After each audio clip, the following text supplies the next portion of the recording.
আবু বকর এমন একজন সাহাবী,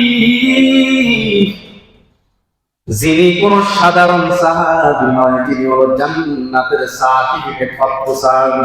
আবু বকর একদিন বসা অবস্থায়, মনোরম পরিবেশ, আবহাওয়া খুব মনোরম ছিল।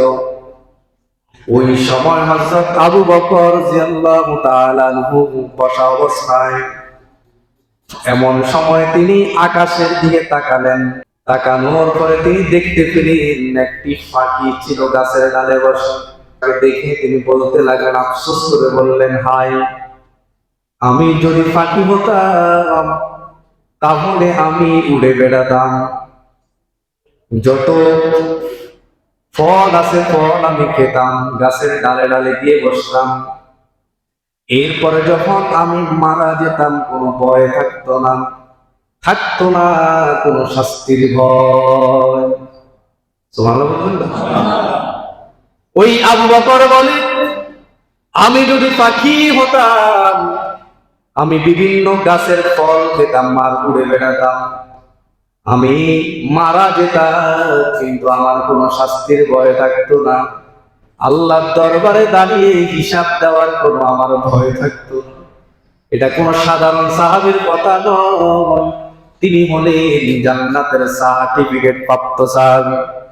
শুধু তাই না, তিনি কিছুক্ষণ থমকে গেলেন, এরপরে গাছের দিকে তাকায়া বলো, আমি যদি গাছ হতাম, ওট আমার চারপাশ থেকে যেত আর আমাকে খাদ্য বানাতো, আমাকে চিবিয়ে চিবিয়ে পাতাগুলো খেয়ে ফেলতো এবং আমাকে ভক্ষণ করতো, অবশেষে আমাকে মল হিসাবে বের করে ফেলতো। হায়, আমি যদি মানুষ না হতাম।